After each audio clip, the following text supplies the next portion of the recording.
सोचो जरा, अगर आज के ज़माने में कोई डॉक्यूमेंट ना होता, कोई रिकॉर्ड ना होता, तो इंसान अपनी हिस्ट्री कैसे याद रखता? कोई अपनी ज़मीन का मालिक होने का सबूत कैसे देता? कोई कानून कैसे लिखा जाता? कोई कहानी, कोई ज्ञान अगली नस्ल तक कैसे पहुंचता? आज हम एक लंबी और बहुत ही दिलचस्प जर्नी पर निकलने वाले हैं। इंसान ने कैसे लिखना सीखा, कैसे अपने ख्यालात को परमानेंट शक्ल दी और कैसे एक छोटी सी मिट्टी की तख्ती से लेकर एक क्लाउड स्टोरेज तक का सफ़र तय किया। ये है दस्तावेजों की कहानी।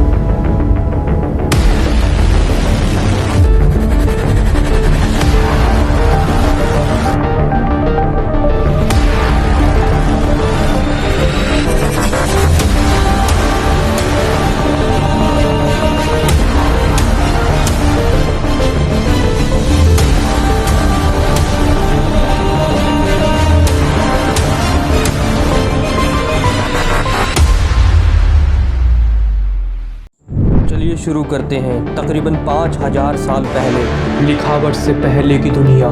लिखावट इजाद होने से पहले भी इंसान अपनी बातें रिकॉर्ड करने की कोशिश करता था। गुफाओं में बनाई गई तस्वीरें, जैसे फ्रांस की मशहूर लेस्कस्केप, तकरीबन 17,000 साल पुरानी है। ये तस्वीरें शिकार, जानवरों और रोजमर्रा की जिंदगी को दिखाती थी। लेकिन ये लिखावट नहीं थी, ये सिर्फ तस्वीरें थी, सिंबल नहीं जो किसी लैंग्वेज को रिप्रेजेंट करते हों। फिर आया टेली सिस्टम, छोटी छोटी लकड़ियां या हड्डियों पर निशान बनाकर चीजों को गिनना।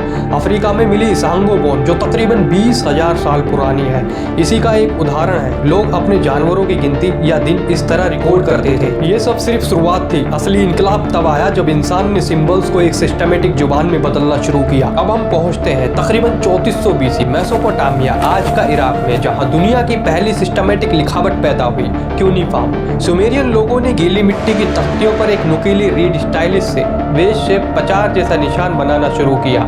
शुरू में ये सिर्फ ट्रेड और अकाउंटिंग के लिए था, कितनी बकरियां हैं, कितना अनाज स्टोर है, कौन किसे कितना उधार लेता है। लेकिन धीरे धीरे ये सिस्टम इतना कॉम्प्लेक्स हो गया कि कानून, धर्म, कविता और हिस्ट्री भी लिखी जाने लगी। सबसे मशहूर उदाहरण है एपिक ऑफ गिलगामेश, दुनिया की सबसे पुरानी लिखी हुई कहानी, जो तकरीबन 2100 BC में लिखी गई। एक और जबरदस्त मिसाल है कोड ऑफ हम्मुराबी, तकरीबन 1754 BC का एक पत्थर के खंभे पर लिखा गया कानून का कलेक्शन। इसमें 282 कानूनी लॉज थे और ये इस बात का सबूत थे कि दस्तावेज सिर्फ रिकॉर्ड नहीं बल्कि समाज को कंट्रोल करने का जरिया भी बन गया था। इसी दौरान इजिप्ट में एक दूसरा तरीका डेवलप हो रहा था, पेपिरस। ये नीले रिवर के किनारे उगने वाले पौधे से बनता था। इसके पत्ते काटकर एक दूसरे पर बिछाकर दबाया जाता था, जिससे एक स्मूथ राइटिंग सरफेस मिलता था। पेपिरस मिट्टी की तख्ती से बहुत हल्का और आसानी से ले जाया जा सकता था, इसलिए ट्रेड और कम्युनिकेशन के लिए बेहतरीन साबित हुआ। मिस्री लोगों ने अपनी हिएरोग्लिफिक लिखावट का इस्तेमाल किया, जो सिंबल और पिक्चर का मिक्स थी। चलिए अब चलते हैं चाइना की तरफ। वहाँ शुरू में लिखावट बम्बू स्ट्रिप और सिल्क पर की जाती थी। बम्बू सस्ता था लेकिन भारी और बल्कि। एक पूरी किताब के लिए बहुत सारी बम्बू स्ट्रिप की जरूरत होती थी। सिल्क हल्का था लेकिन बहुत महंगा। फिर आया एक इंसान जिसने दुनिया बदल दी, गाय लुन, एक चाइनीज कोर्ट ऑफिशियल जिसने तकरीबन 105 AD में कागज बनाने का एक नया सस्ता तरीका डेवलप किया।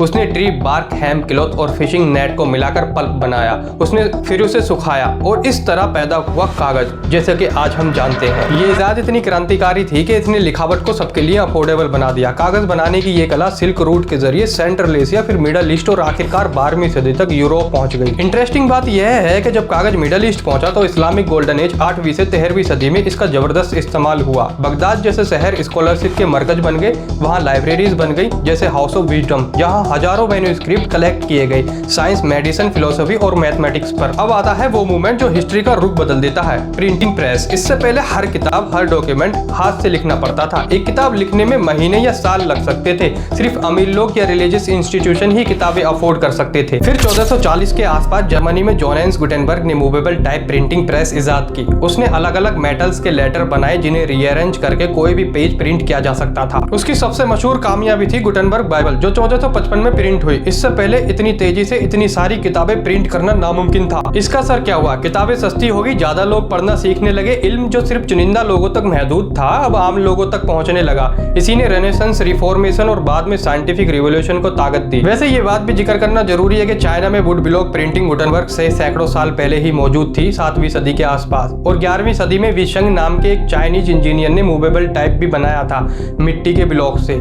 लेकिन चाइनीज स्क्रिप्ट में हजारों करैक्टर होने की वजह से ये सिस्टम उतना प्रैक्टिकल नहीं था जितना अल्फाबेट बेस्ड लैंग्वेज के लिए गुटेनबर्ग का तरीका था। जैसे जैसे समाज ज्यादा ऑर्गेनाइज होता गया, दस्तावेजों की अहमियत और बढ़ती गई। अब ये सिर्फ ट्रेड या कहानियों तक महदूद नहीं रहे, ये पावर, कानून, अधिकार का जरिया बन गए। एक सबसे अहम मिसाल है मगना कार्टा, जो 1215 में इंग्लैंड में लिखा गया। ये एक ऐसा दस्तावेज था, पहली बार ये बात लिखित शक्ल में ली कि बादशाह भी कानून के ऊपर नहीं है। इसने आने वाले सालों में कॉन्स्टिट्यूशनल डेमोक्रेसी की बुनियाद रखी। फिर आता है 1776 का डिक्लेरेशन ऑफ इंडिपेंडेंस और 1787 का यूनाइटेड स्टेट कॉन्स्टिट्यूशन। दोनों ऐसे दस्तावेज जिन्होंने एक पूरी कौम की दिशा तय की। हमारे अपने मुल्क में भी दस्तावेजों की एक लंबी और अहम हिस्ट्री है। एंशिएंट इंडिया में अशोका के एडिक्ट, पत्थर और खंभों पर खुदाई किए गए कानून और उपदेश तकरीबन 250 बीसी के हैं। ये इस बात की मिसाल है कि एक हाकिम अपनी बात कैसे परमानेंट तरीके से लोगों तक पहुंचा सकता है।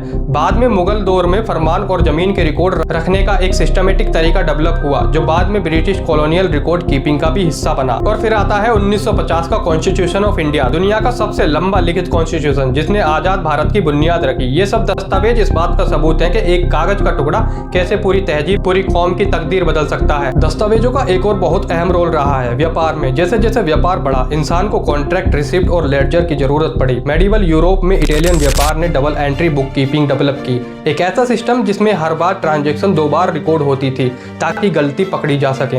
ये आज भी मॉडर्न अकाउंटिंग की बुनियाद है। बैंकिंग भी इसी दौरान डेवलप हुई। Promissory notes, bill of exchange और चेक जैसे दस्तावेज जिन्होंने पैसे को फिजिकली ले जाए बिना लंबी दूरी तक व्यापार करना मुमकिन बनाया।